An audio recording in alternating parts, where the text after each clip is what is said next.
예수님께서 마지막 부분에 보면 냉수 한 그릇, 누구든지 제자의 이름으로 이 작은 자 중 하나에게 냉수 한 그릇이라도 주는 자는 내가 진실로 너에게 이르노니 그 사람이 결단코 상을 잃지 아니하리라. 복음을 전하는 일이 얼마나 냉엄한 현실인지를 생각나게 해주는 구절이죠. 전도자가 가서 환영받고 사랑받는 것이 아니라 이 정도를 가지고 주님이 격려하시면서 제 아들을 전도의 현장으로 내보내시려고 하는 거죠. 사람들이 너희를 영접하지 않겠지만 냉수 한 그릇이라도 대접하는 자는 그 상을 잃지 않을 것이다 라고. 이 말은 전도의 열매가 많을 것에 대한 기대를 가지고 전도 현장으로 내보내는 것이 아니고 주님이 지금 요 마태복음 10장의 요 시점에서 예수님을 향해서 유대 땅에서 일어나고 있는 것은 칭찬과 환영보다는 예수님에 대해서 냉담한 반응을 보이고 적대적인 생각들을 가진 사람들이 점점 많아지고 있는 그런 상황인 거죠. 한편은 예수님이 12사도를 세우셔서 먼 미래에 하나님 왕국의 그 기초를 놓는 일을 하시면서도 또 제 아들 전도 현장으로 파송하실 때 사람들이 너희를 영접하고 환영해주고 그런 전도의 분위기가 조성될 것은 아니고 오히려 적대적인 사람, 너희를 거절하는 사람들이 많이 있을 수 있다. 그런데 냉수 한 그릇으로 대접하는 사람은 결코 그 상을 잃지 않게 될 것이다 라는 그런 말씀까지 격려해 주시면서 제 아들을 전도 현장으로 보내시려고 하는 거죠. 예수님께서 제자들에게 가르쳐 주신 전도의 방법들이 어떤 것인지 이 본문은 우리에게 알게 해주고 있습니다. 제가 진짜 존경하는 사람 가운데 낚시를 잘하는 사람 존경해요. 우선 낚시를 한다는 것 자체가 존경스럽고, 두 번째는 낚시를 해서 그 고기를 잡는 게 존경스러워요. 저는 둘 다를 하나는 싫어하고 하나는 아예 할 줄 몰라요. 예. 낚시는 왜 싫어하냐? 돌을 닦는 경지에 그거 밤새도록 한 마리도 안 물어도 그거 움직이지 않고 있는 그게 너무 존경스러워요. 야, 저는 한 가지 일에 저렇게 빠져서 더 전문적인 용어로는 미쳐서 그 일을 할 수 있다는 게 이게 대단히 존경스러운 거잖아요. 정호주 장로님, 강명자 권사님, 저랑 사랑도에 가서 우리 김정용 목사님은 거기 사랑도가 고기반 물반이라고 얘기하는 거기 가가지고 몇 시간 동안에 한 마리도 구경한 적이 없는, 그날은 다 일제히 출장 나갔다가 저를 만날 시간이 없다고 안 만져줬던 그 사랑도의 고기들을 생각하는데, 그래서 어쨌든 그런데도 그런 상황 속에서도 그 낚시줄을 놓지 않고 그 낚시줄을 들이우고 있는 사람들 보면 정말 존경스럽죠. 그러다가 정말 한 마리를 기회를 포착해서 놓지 않고 탁 낚아채서 잡는 사람들 보면 정말 존경스럽죠. 저는 그쪽에는 은사가 없는 것 같아요. 아니, 왜 물에다가 다 그렇게 들여놓고 있냐고. 그냥 산을 올라가면 길이라도 이렇게 줄면서 목적지에 갈 수 있는데 고기 잡는 산 보면 정말 대단한 것 같아요. 이미 다 지나간 얘기긴 합니다만은 여기서 그렇게 멀지 않는 곳에 어떤 목사님이 토요일날 금요일날인가 낚시 가가지고 주일 아침까지 안 돌아와가지고 장로님께서 그냥 낚시를 계속 하시는 게 좋겠다고. 얼마나 고기가 좋았으면 그렇게 했겠습니까? 정말 광인인 거죠. 예수님께서는 사람을 낚는 어부가 되게 해주시겠다고 하면서 제자들을 부르셨습니다. 원래 갈릴리 바다에서 고기를 잡는 사람인데 그런 고기를 낚는 게 아니라 사람을 낚는, 사람을 하나님의 왕국을 인도하는 그런 어부가 되게 해주시겠다고 부르셔서 예수님이 이제 오늘 이 마태복음 10장을 보면 사람을 낚는 사람이 되기 위해서는 어떤 전도 현장을 만들고 그 현장에서 어떻게 복음을 전하고 현장의 반응들이 이런저런 반응들이 있을 때 어떻게 대처를 하고 끝까지 이 영광스러운 일을 해야 한다. 그것을 가르쳐 준 거죠. 제가 이 말씀을 이제 대하게 되는 것은 여러분들이 이제 저하고 우리 권 목사님 또 이규순 목사님, 이승 목사님 인도에 갔다 왔는데 뭐 아무것도 아니라 너무 조용하지 않나 이렇게 걱정하는 사람들이 많아가지고 그것 또한 병이 될까 봐서 걱정 안 해도 된다는 것을 말씀드리기 위해서 오늘 오후에 얘기를 하는 거예요. 제가 미국 가기 전에. 당연히 예수님의 제자들은 전도를 해야죠. 예수님의 제자로서 또 다른 사람들을 제자로 삼는 그런 행복한 신앙생활을 하려면 전도가 없이는 그런 삶이 이루어지지 않아요.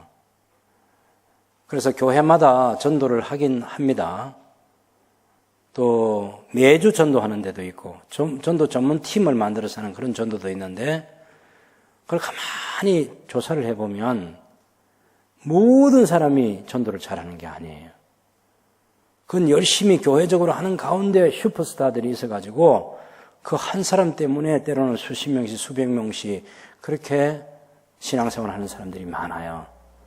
그래서 너무 우리의 그 생각 속에 전도는 모든 사람이 다 성공해야지 하고 그래서 나갈 수 있다 이렇게 생각하면 예수님 시대나 지난 교회 역사 시대 그리고 지금 우리의 현장하고 너무 안 맞는 얘기예요.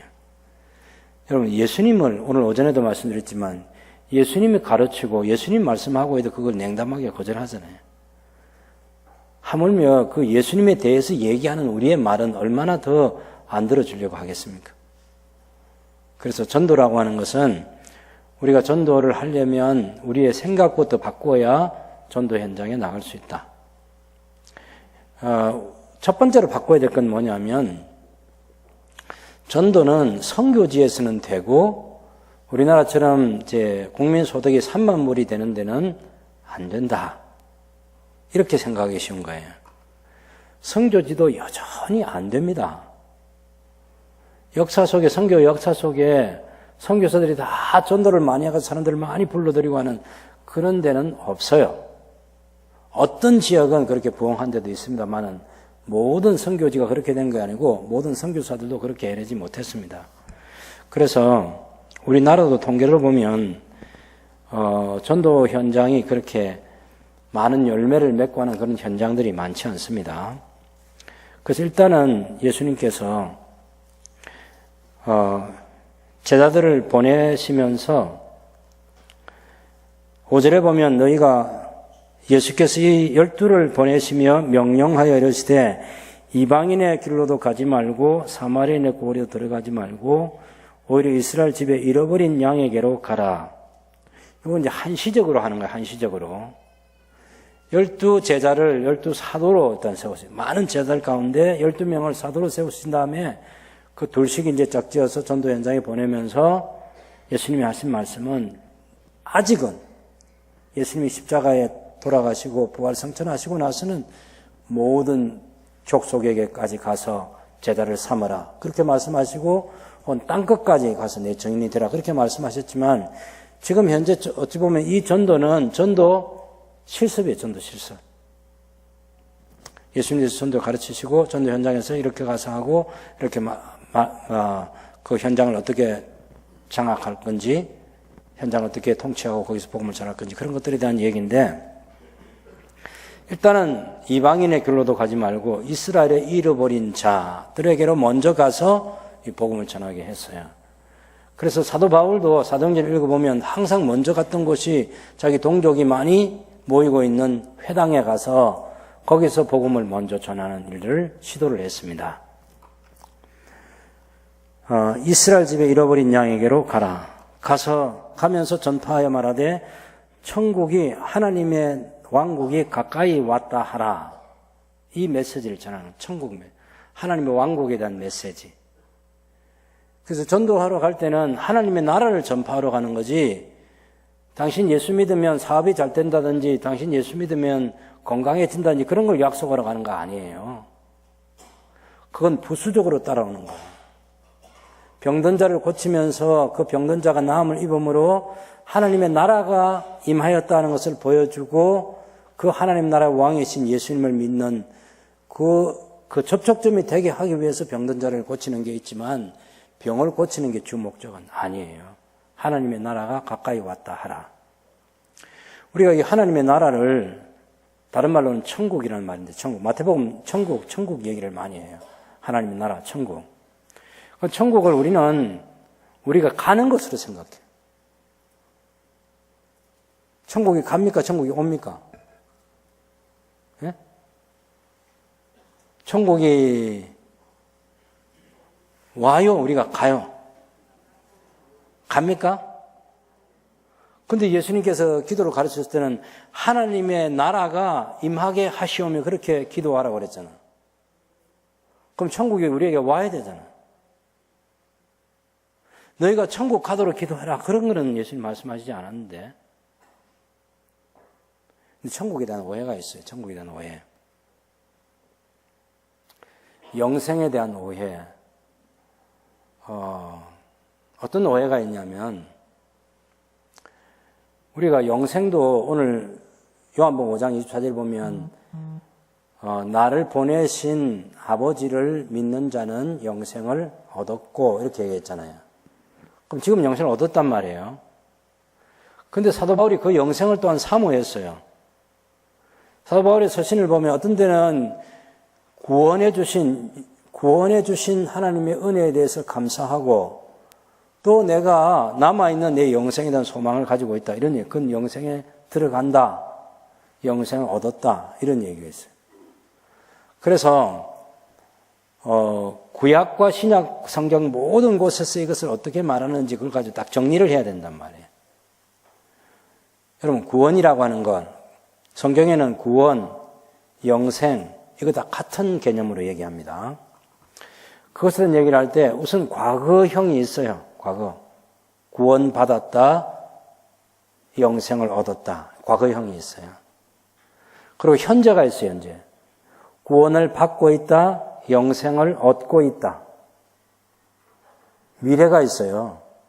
구원을 받을 것이다, 영생을 얻을 것이다. 이 미래가 있어요. 그 각각의 내용이 뭔지를 이해를 해야지 과거 가지고 전체를 다 해석해도 안 되고 현재를 가지고 전체를 다 해석해도 안 되고 미래를 가지고 전체를 다 해석해도 안 되는 거예요. 생명을 소유했다는 측면에서는 영생을 얻었죠. 아들이 있는 자에게 생명이 있고 해서 영생을 얻었죠. 그런데 지금도 우리가 영생을 얻은 사람이 그 영생을 누려가고 있잖아요.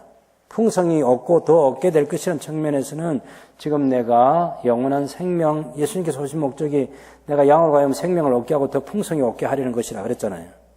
그런 측면에서는 지금 우리가 영생을 계속해서 얻어가고 있는 거죠. 근데 나중에 완성된 천국에 들어가는 그런 것들은 영생을 얻을 것이다. 그렇게 얘기를 해야죠. 바울이 자기 삶을 다 마감하면서 지금까지 나를 건져주신 하나님 은혜에 대한 감사하고 그 하나님께서 나를 영생으로 인도해 주실 것을 믿는다 할 때 그때는 남아있는 영생을 말하는 거죠. 하나님 왕국도 똑같은 개념이에요. 하나님의 통치가 이루어진다는 측면에서는 하나님 나라가 와야죠. 완성된 그 하나님의 나라의 그 왕국에 들어간다는 측면에서는 우리가 들어갈 거죠. 여러분, 소월이라는 것도요. 구약에서의 소월은 거의 죽음의 개념으로 얘기하고 있어요. 근데 예수님께서 소월에 대해서 얘기할 때 누가복음 16장 19절에서 31절까지 그 말씀 보면 부자가 죽어서 들어간 소월은 단순히 죽음의 상태에 머물러 있는 그것이 아니라 굉장한 고통이 있는 거예요. 그래서 손가락 끝에 물 한 방울을 그리워할 만한 그런 고통의 장소를 소월이라고 말을 해요. 구약에는 잠자는 상태에 있는 것 자체를 소월이라고 말해요. 예를 들면 다윗이라든지 야곱이라든지 이런 사람들이 내가 죽어 소월에 들어가게 되면 하나님을 섬길 더 이상 지상에서 하나님을 찬양하고 경배하는 것처럼 그렇게 하지 못하게 될 테니까 내가 죽기 전에 나를 어떻게 해 주십시오 하는 그런 기도가 있는데 그때 말했던 그 소월하고 예수님께서 누가복음 16장에서 말하는 소월하고는 다른 소월인 거죠. 단어는 같지만 의미가 다르다고. 그래서 스토리 속에서, 이야기 속에서 뭘 의미하고 있는지를 설명해 준 것 가지고 소월의 실체를 신약 성경은 또 다른 소월을 말하고 있구나. 그렇게 해야지. 구약의 단어의 의미가 그렇다 해서 신약까지 그 단어의 의미를 가지고 다 해석해버리면 역사적인 사건에 대해서 현재 일어나고 있는 일에 대해서 해석이 제대로 안 되는 거죠. 그런 거 똑같은 원리입니다. 하나님의 나라도 마찬가지. 하나님 나라도 하나님의 통치가 이루어지기 위해서는 이 땅에 하나님 나라가 와야죠. 당연히 와야죠. 그래서 하나님 나라가 하나님 왕국이 임하게 하시오며 그런 기도를 해야 되는 것이고, 그 다음에 우리가 천국에 들어가는 장차 우리가 들어가게 될 새하늘과 새 땅, 계시록 21장, 계시록 22장, 회복된 에덴 동산, 그런 걸 생각하면 우리가 들어가도록 하나님께서 준비시키고 계신 그 나라인 거죠. 이런 개념으로 우리가 일단 생각을 정리를 하면 좋겠습니다. 그래서 일단 전도자에게 주는 첫 번째 메시지는 가서 천국이 가까이 왔다 하라. 그래서 주로 우리가 가서 얘기해야 될 이야기의 주제는 천국에 대한 얘기, 하나님의 왕국에 대한 얘기예요. 하나님 왕국이 에덴 동산에서 어떻게 만들어지고 그 왕국이 어떻게 파괴가 되고 그 왕국을 회복하기 위해서 하나님께서 어떤 일을 하시는지 그런 역사 이야기의 스토리를 충분히 해서 그 나라 때문에 예수님이 오셨고 예수님께서 굉장히 긴급하게 제자들에게 얘기하신 거잖아요. 회개하라, 천국이 가까웠다. 그 말은 예수님이 가져오시는 하나님의 나라, 하나님 통치의 왕국이 이루어지는 그것에 대한 얘기를 하는 거죠. 그래서 제자들에게도 그 하나님의 통치가 이루어지고 있는 이 근본적인 문제를 얘기를 하라고 그랬습니다. 그래서 복음이라고 하는 게 한쪽 부분만 설명하고 있는 게 아니고 하나님의 통치가 이루어지는 세상이 어떤 세상인지 당시 로마 제국과 관련해 가지고 충분히 비교할 수 있는 그런 세상인 거죠. 로마 제국은 사람들을 압제하고 착취하고 빼앗고 죽이고 하는 그런 제국이라고 하면, 하나님의 나라는 오셔서 구원해 주시고 지키시고 보호해 주시고 공급해 주시고 차원이 다른 그런 하나님 나라인 거죠. 그 나라가 하나님께서 우리에게 주신 선물이고 우리가 그 나라에 들어가는 것이 우리의 소망이고, 나도 당신도 예수님을 믿음으로 그 하나님의 나라가 우리에게 임하는 그 가운데 우리가 복된 삶을 살아갈 수 있다. 하나님의 통치를 받아서 살아가자. 그 얘기를 우리가 하게 될 거죠. 그런데 가지고 있는 제자들의 인식 가운데 하나는 아직 전도할 때가 안 됐다라고 생각하는 그런 사고방식이 있었습니다. 이게 제일 무서운 건데, 구약교회가 바벨론 포로 후에 돌아와서 하나님께서 성전을 건축하도록 고레스 왕의 칙령을 통해서 가서 성전을 재건하라. 그런데 이걸 15년, 16년 동안 중단시키고 있었잖아요. 그래서 학계 선제를 통해서 왜 그렇게 하냐? 왜 성전 재건 안 하냐? 그랬더니 지금은 때가 아니라고 그렇게 얘기를 했어요. 때가 아니다. 그래서 막 학계 선지자, 스가랴 선지자 동원해가지고 때로는 환상도 보여주고 때로는 책망도 하고 때로는 마음에 호소하기도 하고 그렇게 해서 어떻게 언제 이 성전을 짓도록 하나님께서 동원하셨던 그 역사를 기억하고 있습니다. 이 전도와 관계는 이 추수 관점에서도 누가복음에 보면 아직 추수할 때가 안 됐다 요 생각을 갖고 있는 거죠. 요한복음에 누가복음 10장에도 있고 요한복음 4장에도 있는데 이미 추수할 때가 안 됐다. 그런데 예수님께서는 눈을 들어 밭을 보라 휘어져 추수하게 됐다 이렇게 얘기하거든요. 다시 돌아가 보면요, 소위 선진국가 같은 이런 문화 혜택을 내린 데서는 이런 상황에서는 전도가 안 된다라는 생각, 생활이 어려운 우리나라 60년대, 70년대, 80년대 그런 상황에 놓여 있는 데는 전도가 된다는 생각인데 통계는 그렇지 않아요.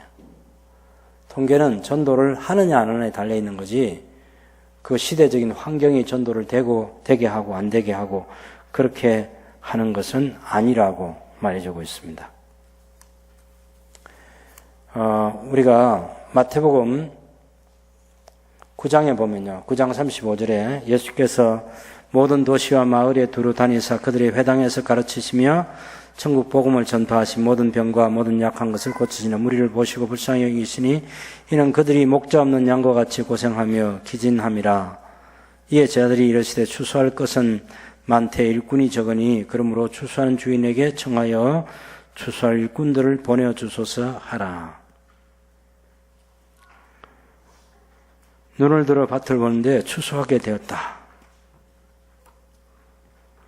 제 아들의 탄식은 추수할 것이 없습니다. 추수할 일꾼이 없습니다. 처음에는 추수 때가 안 됐다 그랬어요. 그때 예수님께서 왜 추수가 안 됐어? 추수 때가 안 돼서 눈을 들어 밭을 봐. 추수할 때가 벌써 됐어. 이제 부정할 수 없게 되니까 일꾼이 부족합니다. 일꾼이 부족하면 기도해야지. 추수할 일꾼을 달라고. 그래야 일꾼을 붙여줄 게 아니야. 예수님 그렇게 가르쳐 주신 거예요. 38절에 보면 9장 그러므로 추수하는 주인에게 청하여 추수할 일꾼들을 보내어 주소서 하라. 그래서 우선 우리가 전도할 때가 안 됐다. 전도할 곳이 없다. 전도하는 것이 어렵다 하는 이 생각은 접어야 된다고. 예수님께서는 추수 때를 이야기하시면 추수할 때가 됐고 추수할 것이 많다 그렇게 말씀하셨어요. 우리 생각이 없다 생각하는 거죠. 그 다음에 추수할 것은 많은데 일꾼이 적은데 그러면 어떻게 해야 되느냐? 이 일꾼을 위해서는 기도해야 된다고 말하는 거예요. 기도. 저희가 이번에 인도 갔을 때 그 받은 감동은 저녁 한 끼만 먹고 아침 점심을 40일 동안 금식하는 거예요. 40일 동안. 우리 한국에서 가는 30여 명의 목사들은 아무도 금식 안 하고 왔는데 거기 안강희 선교사님과 그 현지에 있는 사역자들은 우리를 영접해서 현장에 데려갈 사람들은 40일을 아침 점심을 굶었다. 금식하면서 기도했다. 그리고 이제 약속된 사람 만나서 오후에 가서 이제 전도하고 그렇게 했죠. 때로는 그 예비된 사람이 없으면 또 다른 곳으로 옮겨서 또 전도를 시도하고. 중요한 것은 추수를 위해서 기도가, 간절한 기도가 있었다는 거예요. 그래서 새순교회가 전도하는 교회 체질을 바꾸려고 하면 우리가 첫 번째 해야 될 일은 하나님 앞에 추수할 일꾼들을 보내달라고 기도를 하는 거예요. 그리고 우리가 추수할 일꾼이 되는 거야. 하나님, 제가 추수할 일꾼이 한 사람으로 쓰임받고 싶습니다. 저를 일꾼으로 써주십시오 하는 그 기도도 필요하고, 더 많은 사람들이 추수의 현장에 참여할 수 있도록 그 일을 위해서 기도하는 게 필요해요. 추수할 일꾼을 위한 기도. 그런데 이 추수할 일꾼들을 기도할 뿐만 아니라 하나님께서 허락해 주실 것을 생각하고 누가 추수할 일꾼이 될 수 있는지를 찾는 일을 좀 할 필요가 있습니다. 이거 제가 교구장님과 순장님들에게 얘기하는 거예요. 나와 같이 우리가 한 팀이 되어서 전도할 사람, 전도 현장에 가서 사람들을 영접하고 그들에게 복음을 제시하고 할 사람이 누가 되어줄 것인지에 대한 그 사람을 찾는 게 중요합니다. 교회 전체에서 찾는 것보다 가장 가까운 데서부터 먼저 찾아보라고 말씀드리고 싶어요. 기도하면서. 누가 우리 순에서 어느 집사님이 나와 같이 전도 현장에 나가서 복음 전도 일꾼으로 헌신하게 될 건지 그 사람을 위해서 기도하는 거예요. 기도 없이 집사님, 권사님 나와 같이 전도합시다. 이거 안 됩니다. 그 영혼이 추수할 일꾼으로 헌신할 수 있겠는지를 생각하면서 하나님께 기도하는 게 중요해요. 기도. 이것이 예수님께서 제 아들에게 가르쳐 주신 굉장히 중요한 전도의 권리예요. 추수할 것은 많다 하는 것에 대한 동의를 일단 해야 되고, 우리 도계동 오면 우리가 못 만난 사람, 아직도 예수 복음을 안 들은 사람들이 얼마나 많이 있겠어요. 그러니까 추수할 것은 많다. 이 큰 전제를 우리가 받아들이고, 그 다음에 해야 될 일은 우리가 일꾼이 적으니까 일꾼을 보내어달라고 기도하자. 그래서 어떤 집사님, 어떤 권사님을 놓고 또 어떤 장로님을 놓고 열심히 기도하는 거지. 전도의 동력자로 살아갈 수 있게 해주십시오. 어떤 사람은 쉽게 그렇게 접촉이 가능한 분들도 있고, 어떤 사람은 정말 어렵게 그 사람을 한 전도팀에 초청할 수도 있을 거예요. 근데 그런 건 중요하지 않아요. 어쨌든 우리는 기도하고 추수할 일꾼을 찾는 게 중요합니다. 처음에는 뭐 반응이 없을 수도 있고 관심 없을 수도 있는데 나중에는 결국은 우리가 갖고 있는 전도의 열심, 우리가 가지고 있는 영혼 구령에 대한 열정, 그런 것들을 보고 감동을 받을 사람, 전도하기로 결단할 수 있는 그런 사람들이 생길 거 아니에요. 그래서 이 기도하는 일은 꼭 중요합니다. 기도. 충성된 사람을 생각하면서 하나님 그런 사람 붙여주십시오. 제가 전도자로 영혼을 구원하는 하나님의 일에 헌신하겠습니다. 그러면서 계속해서 기도하는 게 필요하다는 것. 추수할 일꾼들을 위해서 첫째는 기도하는 것이 중요하다. 이건 말씀드립니다. 그 다음에 예수님께서 전도 현장에 나아갈 때 환경이 잘 조성될 것에 대한 기대나 그런 것들을 갖지 않는 게 좋다고 말씀하시죠. 일단 있는 대로 출발해라.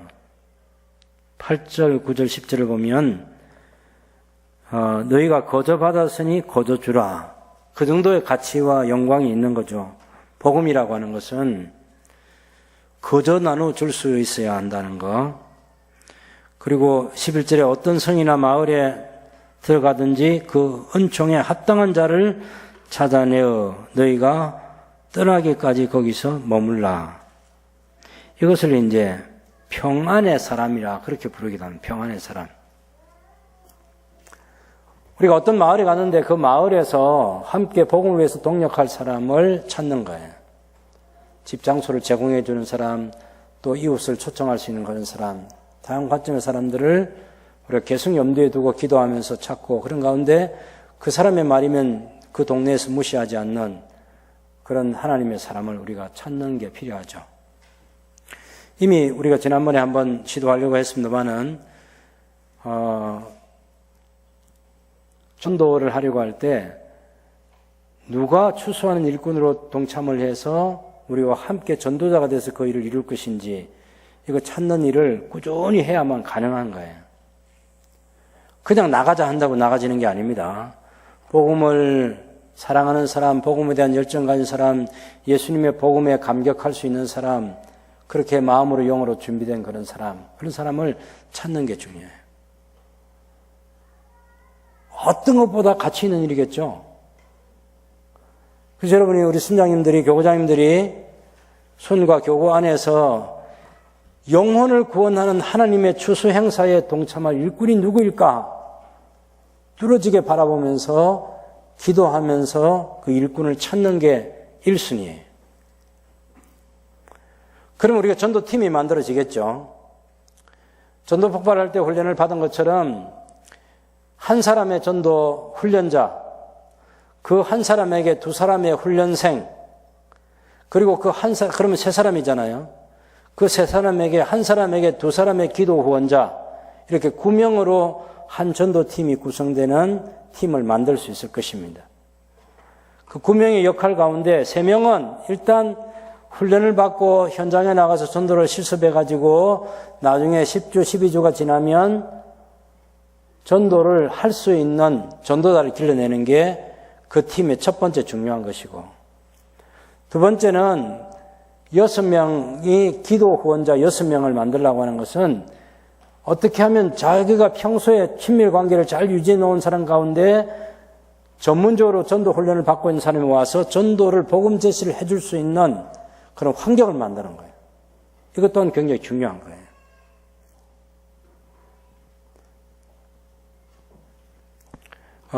반드시 전도 대상자를 누군가 찾아줘야 돼요. 절대로 우리가 해서는 안 될 폭력이 뭐냐면, 당신 교회에서 전도 훈련 받잖아. 당신 혼자 가서 해. 이건 폭력이에요, 폭력. 전도 대상자는 우리가 기도하면서 함께 찾아줘야 돼요. 집사님, 권사님 전도 훈련 받는 고생 많으시죠? 제가 복음 제시할 수 있는 한 사람은 제가 준비해서 마음으로 정말 기도하고 나도 열심히 찾아서 와서 1시간, 2시간 그 사람을 만나서 복음을 제시할 수 있고 환경은 만드는 일에 내가 동참하겠습니다. 이것이 기도하는 후원자, 일꾼들이 해야 될 일이에요. 그 현장이 비는 일이 없도록 서로 함께 열심히 같이 팀으로 해야 되는 거예요. 전도 대상자를 찾는 거. 전도자에게 맡기면 안 됩니다. 기도 후원자들이 함께 찾아주면 우리가 12주 전도 훈련을 하면 10주 동안은 사람을 만날 수 있는 하루에 한 사람씩이라도 만날 수 있는 환경을 만들어주는 게 필요해요. 아니면 욕심이 있어가지고 우리는 10주 가지고 모자란다 해서 일주일에 2번, 3번, 4번 막 이렇게 만날 사람이 있다. 그러면 그건 결국은 비명이죠. 그것도 괜찮아요. 그것도 괜찮아요. 전도할 사람을 너무 많이 만들어 놓는 거. 결코 많이 만들어 놓은 게 아니죠. 하다 보면 우리가 많이 경험했지만 한 사람도 현장에 나갈 수 없는 그런 환경으로 만들어질 때도 있어요. 악한 원수 마귀는 할 수만 있으면 영혼들을 가로채 가려고 하고 복음을 듣지 못하게 하려고 하고 그 사람의 심령을 어둡게 만들려고, 이게 사탄이 하고 있는 전략이라고. 그래서 우리는 최선의 상태에서 최상의 상황을 잘 만들어서 복음을 전할 수 있는 그런 환경 조성을 위해서라도 이 전도의 현장을 만드는 일이 일꾼들이 함께 동력해서 해야 될 일입니다. 제가 이 공적인 이 오후 예배 시간에 이렇게 말씀드린 것은 나중에 교우장님이나 순장님들이 수련들과 함께 앞으로 우리가 4, 5, 6, 이 3개월 동안 12주 동안 열심히 전도하는 그런 기회를 가져보려 하는데, 그때 뭘 하라고 그래? 그렇게 생각하면 안 되고, 지금 말씀드린 것처럼 첫째는 훈련팀을 만드는 것. 팀 만들 때 훈련자 될 사람이 가장 1순위가 될 수 있는 사람이 순장이에요. 그럼 항상 순장이 되라는 얘기는 아니에요. 제가 이렇게 말씀드린 것은 연약한 순장님들이 오늘 밤에 잠을 주무시도록 하기 위해서 제가 배려하는 거예요. 모든 순장님들이 전도자가 되라 그런 건 아니에요. 전도를 잘할 수 있는 사람이 그 순에서 전도에 관한 일에 있어서는 리더가 돼도 괜찮은 것이고 훈련자가 돼도 괜찮은 거예요. 다른 사람들이 함께 2명이 훈련생이 준비가 돼서, 그래서 기도 후원자 9명을 먼저 만들, 이게 중요하고, 그걸 해갈 때 반드시 잊어버려서는 안 될 것이 기도하는 거. 기도하면서 나와 같이 전도할 사람, 나와 같이 영혼을 구하는 일에 헌신할 사람, 나처럼 충성된 사람 하나님 허락해 주십시오 하고 간절히 매달려서 기도하는 게 중요하고, 그래서 그 사람들과 팀을 만들고, 그 다음 2번째로 해야 될 것은 복음을 전할 수 있는 환경 만드는 거예요. 한 주일에 돌아가면서 우리가 의논할 수 있잖아요. 그죠? 의논해가지고 다음 주일은 누구를 만나서 언제 전도할 건지 같이 할 수 있는 사람, 가능하면 처음에 훈련자, 훈련생 3사람, 이 3사람이 그 현장에 가는 것이 가장 중요하고, 또 그 사람을 잘 알고 있는 한 사람 정도가 우리를 안내해서 같이 전도할 수 있는 환경을 만드는 것, 이것이 그 어떤 것보다 중요하다, 그렇게 말씀드렸습니다.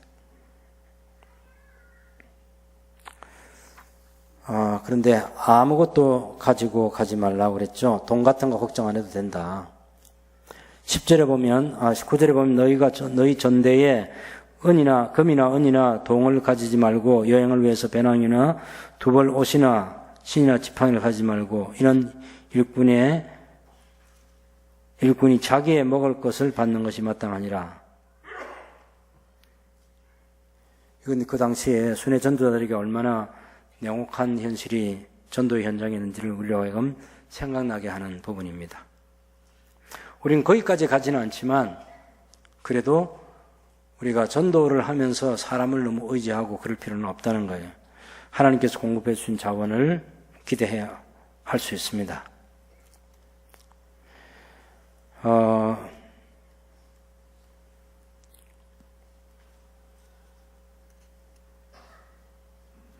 11절 한번 보시면 어떤 성이나 마을에 들어가든지 그 중에 합당한 자를 찾아내어 너희가 떠나기까지 거기서 머물라. 어떤 성에, 어떤 동네에 하나님께서 부르시는 사람이 있어요. 일단 지금 우리가 적용하면 우리 아파트 있죠. 아파트 한 동이 옛날 시골 동네 한 동네보다 훨씬 더 큰 거 아시죠? 그래서 고층 아파트 그런 한 아파트에 대한 복음화 전략을 가지고 그 사람들 가운데 누구와 이 일을 같이 할까? 제가 아주 넓은 마음으로 얘기를 해보겠습니다. 이 아파트, 우리가 살고 있는 이 아파트를 복음하는데 꼭 새순교회 교회만 해야 된다? 안 해도 괜찮아요. 다른 교회에 출석하는 성도 가운데 충성된 사람이 있으면 그 사람하고 같이 전도해도 괜찮은 거예요. 우리 교회만을 위해서 전도를 하려는 게 아닙니다. 하나님의 나라가 이 땅에 편만하게 임하게 된 거리를 위해서 전도를 하자는 거지.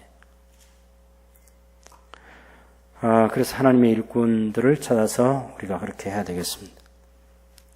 인도에 통계가 나와 있는데 100가정을 전도하면 한 가정이 예수님을 믿는 게 인도의 현실입니다. 인도가 그렇게 만만한 게 아니에요. 인도가. 일본은요, 일본 북부지방에서 1650개 가정을 전도했는데 3가정이 예수 믿었다 합니다. 우리 한국은요, 70가정을 전도하면 1가정 예수 믿는데, 우리나라가 처음에 막 복음화 운동 그런 것들을 할 때 1970년대, 74년, 80년, 근데 서울의 그 여의도에서 큰 맘모스 집회를 가졌잖아요. 그때 미국은 100명을 만나면 1명 믿을까 말까 한다 그랬어요. 우리나라는 그보다 훨씬 적은 숫자 50% 타작이 가능하다. 50%. 50%가 전도할 수 있고 50%보다 더 많기도 하고 그보다 조금 적을 수도 있다. 10명에게 복음을 제시하면 4명은 예수를 믿는다. 그런 통계도 있었어요. 그런데 지금은 그런 좋은 세월이 다 지나갔으면 70가정, 70명. 약속된 사람, 복음을 차분하게 들어줄 수 있는 사람, 준비된 사람을 10가정을 회복해야만 한 가정이 주님께 돌아온다. 그래도 여러분 이거 수지 맞는 거 아니에요? 우리가 놓치고 있는 이것입니다. 아파트가 예를 들어서 제가 살고 있는 그 아파트가 한 층이 4가구가 살잖아요. 그럼 15층이 60가구죠, 60가구. 이 60가구, 이 60명이, 60가정이 살고 있는 이 가정을 한 가정 다 전도를 하면 그 가운데 한 가정 믿을 사람이 있다는 얘기예요. 물론 저희 교회 교우들이 거기 다른 분들 살고 있긴 하지만 그런 것이 전제되지 않았을 때 일단 70가정이면 70가정에 전도하면 한 가정 예수를 믿는다. 그럼 각 순에서도 그런 계획을 세울 수 있겠죠. 우리가 52주 가운데 70가정을 전도하려면 우리가 어떻게 해야 될까? 지금 우리가 그런 생각은 잘 안 하고 그냥 지나는 것 같아요. 전도하기가 쉽다, 어렵다, 막 그런 얘기. 조금은 구체적이고 전략적일 필요가 있습니다.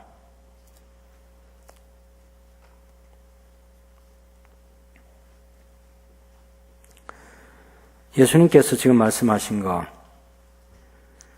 이 추수의 원리들을 우리 마음속에 늘 간직하고 현장으로 나아가야 되겠습니다. 예수님께서는 제 아들에게 누구든지 나를 따라오려거든 자기 십자가를 지고 나를 쫓을 것이니라 그렇게 말씀하셨습니다. 예수님의 십자가를 지는 거 결코 쉽지 않은 거죠. 예수님의 제자가 되고 예수님의 부르시는 어부로서의 삶을 살아가려고 하면 자기 삶의 우선순위를 예수님 중심으로 바꿔야만 그것이 가능한 거예요.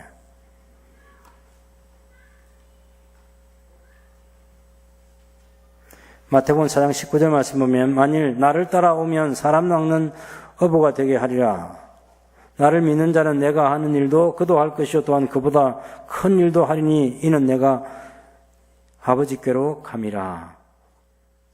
그래서 2020년에 이 한국에서 복음 전도가 미전도 종족 선교가 완성됐다는 그걸 한번 선포하는 날로 삼자. 그래서 지금 진행하고 있는 그런 전도팀이 있습니다. 우리가 추수 문제와 관련해서 영적인 이 추수 문제와 관련해서 그것을 바라보는 관점이 우리에게 필요한 거죠. 조금 전에도 말씀드렸지만 첫 번째는 일꾼이 부족하다는 것, 일꾼이 일단 없다.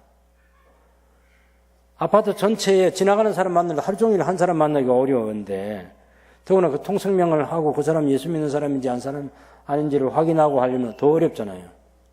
그래서 현재는 지금 우리 순별 중심으로 하는 것이 교구 중심으로 하는 것이 가장 좋다는 생각을 합니다.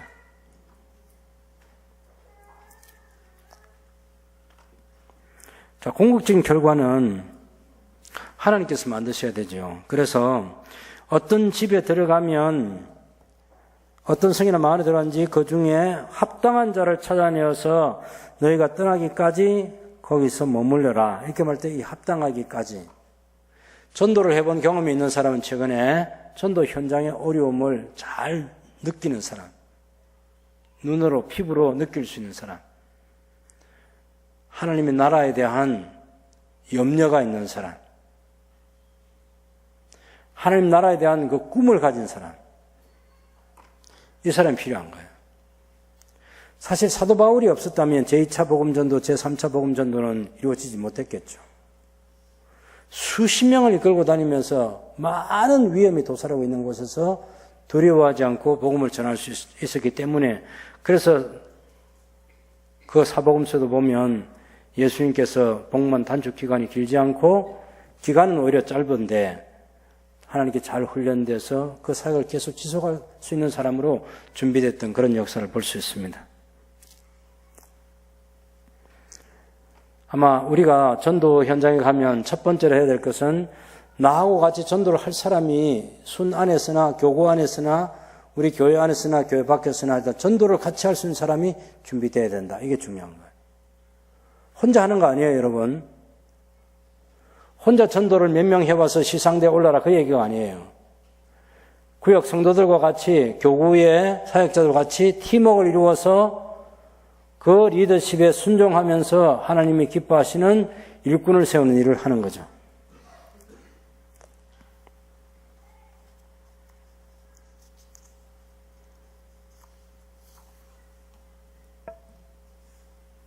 예수님의 사역은 언제나 일 자체의 성공과 실패보다 하나님의 뜻이냐 아니냐가 더 중요하고 하나님 왕국을 세워가는 그런 마음으로 살아가는 게 이게 너무나 중요한 것이고 우리 모두가 갖춰야 될 거죠.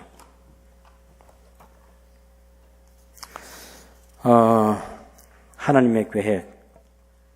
그래서 너희가 평안의 사람, 합당한 자, 또 12절에 보면 그 집에 들어가면서 평안하기를 빌라. 그 집에 이미 합당하면 너희 평안이 거기 임할 것이고, 또한 말 합당하지 않으면 그 평안이 너희를 영접하지도 아니하고 너희 마음을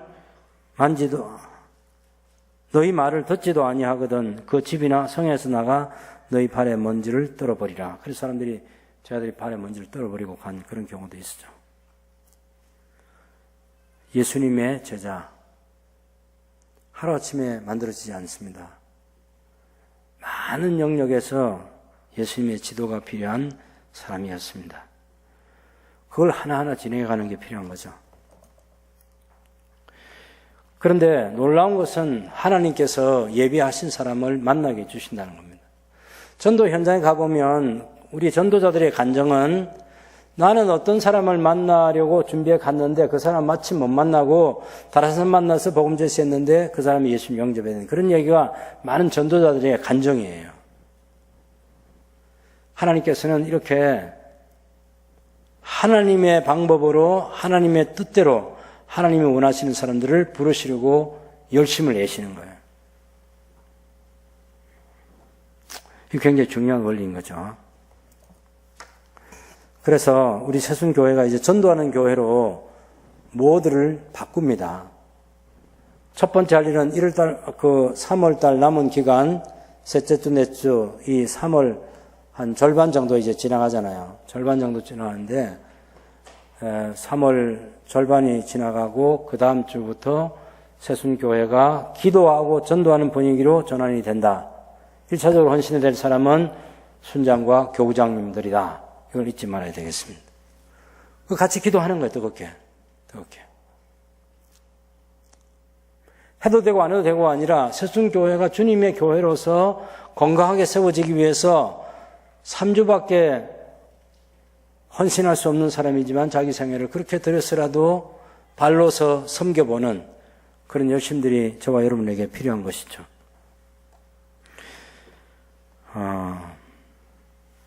그 가운데는 우리가 전에 교회에 나오다가 나오지 못하는 잃어버린 자들도 염두에 생각하면서 우리가 또 접촉하고 만날 수도 있을 것이고 생판 모르는 사람에게도 가서 복음 제시할 것에 대한 양해를 구하고 복음을 선포하는 그런 일들을 해나가게 될 것입니다.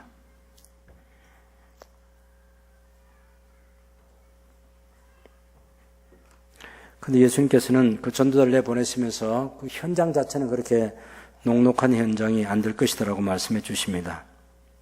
17절을 보면 사람들을 상가라 그들이 너희를 공회에 넘겨주겠고 그들이 회당에서 채찍질을 하리라. 이건 사도행전의 문맥에서 그대로 다 성취된 것이죠. 또 너희가 나로 말미암아 톨레도들과 총독들과 임금들 앞에 끌려가리니 이는 그들이 이방인들에게 증거가 되게 하려 하심이라. 총독들과 임금들 앞에 끌려가게 된다. 뭐 때문에? 복음 전도 때문에. 이건 그 당시에 사람들이 가지고 있는 가치관, 그런 가치관을 가진 사람들이 아니다라고 하는 것을 보여주고 있습니다. 17절을 보시면 사람들을 상가라 그들이 너희를 회당에 공회에 넘겨주겠고 그들이 회당에서 채찍질하리라. 성전에는 많은 사람들이 헌신을 준비를 하고 대기하고 있는데 그 중에서 바로 이런 사람이 있는 거죠. 증인이 될 사람. 하나님의 왕국을 위해서 증인될 사람으로 준비되어 있는 많은 사람들이 있었다고 성경은 말하고 있습니다. 그 다음에 19절을 보면 사도 바울이 했던 복음 전도와 같이 예수님께서도 제자들에게 말씀하신 것이 있습니다. 너희를 넘겨줄 때에 어떻게 또는 무엇을 말할까 염려하지 말라. 그때에 너희에게 할 말을 주시리라. 아버지의 성령께서 너희에게 할 말을 주시리라. 전도 현장을 두려워하지 말고 맞닥뜨리라는 얘기예요. 내가 가서 무슨 말 하지? 물론 당연히 훈련받고 가서 우리가 할 말이 결정되는 게 중요하죠. 근데 모든 전도 현장에 우리가 준비해 간 것을 전할 수 있는 그런 환경으로 바꿔져 있는 건 아니에요. 때로는 우리가 의도했던 것과 전혀 다르게 현장이 만들어서 우리가 새롭게 접근해야 될 그런 사람들이 있습니다. 중요한 것은 우리 주 예수 그리스도를 전파하는 거예요. 유대인들에게나 이방인들에게나 세계 열방 가운데 하나님께서 부르시는 사람을 찾기 위해서 우리가 그렇게 일을 해야 합니다. 30절 보면, 20절을 보면 너희 안에서 너희 속에서 말씀하시는 이 곧 너희의 아버지의 성령이시니라. 성령 하나님께서 우리 속에서 말씀하시도록. 그 다음에 참 윤리적으로 우리는 납득하기 어렵지만 장차 형제가 형제를 아버지가 자식을 죽는 데 내주며 자식들이 부모를 대적하여 죽게 하리라. 혈육, 부모 형제 이 공동체가 깨져버리는 거예요.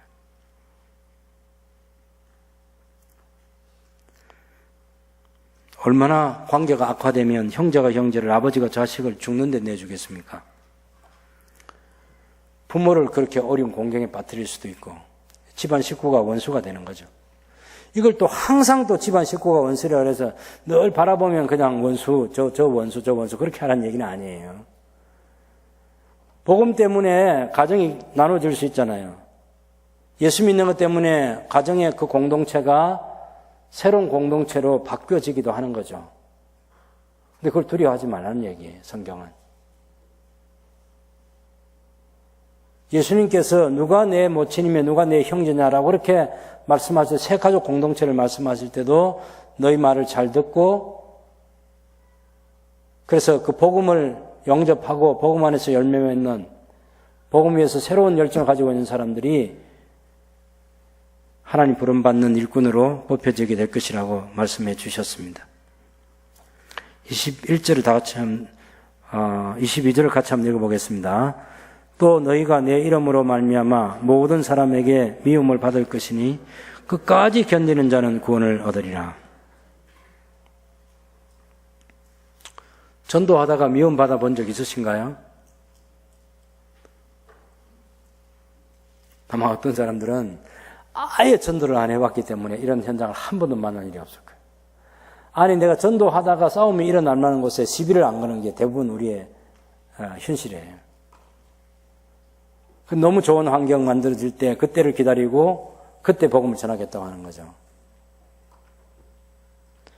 예수님께서는 이 동네 저 동네에 다니시도록 그렇게 하셨고, 그런데 이 동네에서 너희를 박해하거든 저 동네로 피하라.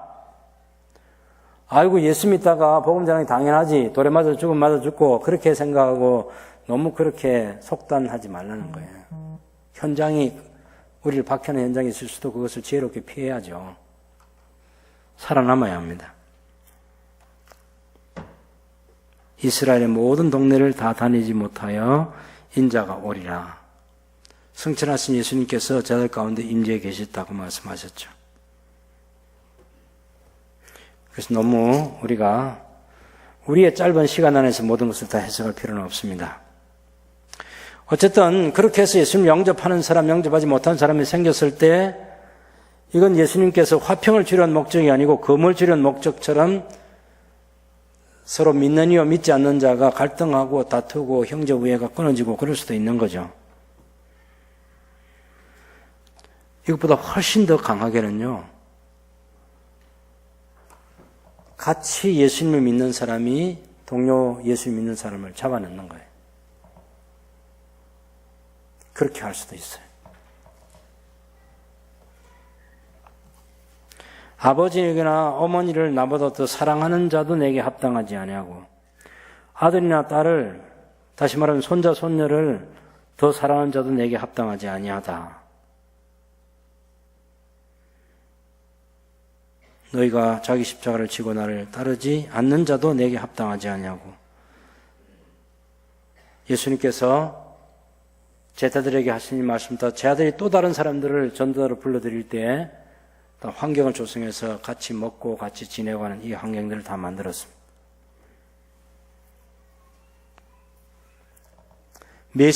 주님이 메시아 되심을 사역할 거죠. 예수님께서는 이렇게 말씀하실 때 40절에 보면 너희를 영접하는 자는 나를 영접하는 것이요 나를 영접하는 자는 나를 보내신 이를 영접하는 것이니라. 예수님 영접하면 예수님 보내신 아버지를 영접하는 것이고, 예수님을 영접하지 않는 사람은 예수님 보내신 아버지를 영접하지 않는 거죠.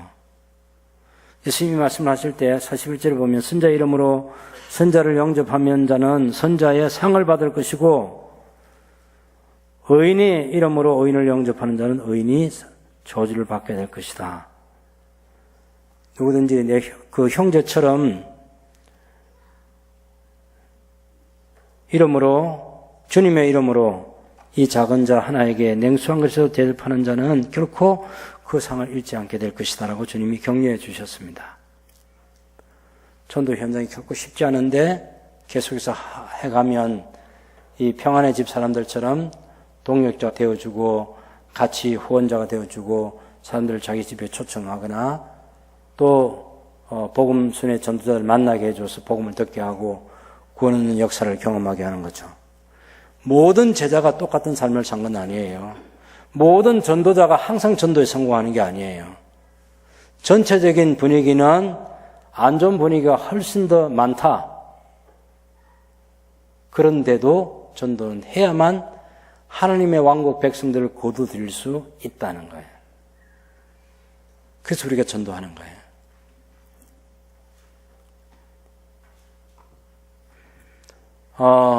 정말 중요한 거죠. 예수님께서는 열매가 없어도 전도를 해야 된다. 확률이 1000명에게 복음을 전해서 한 가정이 되고 100명, 70명 가정에 전에 복음을 전해서 한 사람이 믿는다 해도 그 일을 계속 해야 된다고 말씀하는 거죠. 천국이 가까이 왔다. 하나님 나라가 왔다. 하나님 통치가 이루어진다. 이 복된 소식을 함께 전달을 하려고 할 때 예수님께서 제자들이 가르친 이 원리를 따라서 우리 생각을 바꾸고 타켓을 정하고 기도하면서 일꾼을 찾고 그리고 현장에 일꾼과 함께 가서 전도하고 이 일을 반복해 가는 거죠. 다음에 만나면 우리가 그 전도 현장, 전도를 구체적으로 어떻게 할 건지 그것에 대해서 또 말씀드려보겠습니다. 그렇게 해서 우리가 오후 예배 시간이나 좋은 시간을 확보해서 전도자로서 훈련되고 전도 현장에 가는 그런 영광스러운 일을 우리가 하게 될 거예요. 그래서 이번 주에는 우리 순장님들과 교구장님들이 이 전도할 팀을 우리가 어떻게 만들어 가나,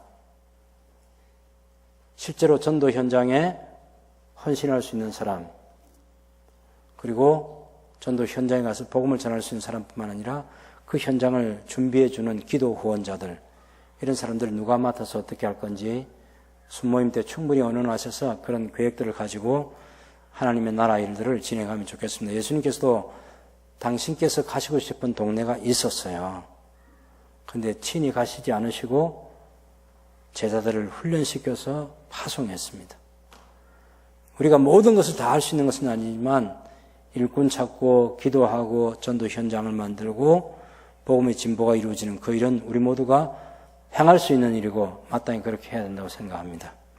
하나님께서 우리에게 부어주신 은혜로 전도자를 점점 거부하는 일들이 많은 세상에 살면서도, 그런데도 전도는 해야 되고 하는 자에게 열매를 주신다는 이 전체적인 성경의 말씀의 원리를 잘 적용해서 하나님의 기쁨이 되는 삶을 살아가는 저와 여러분들이 될 수 있기를 바랍니다.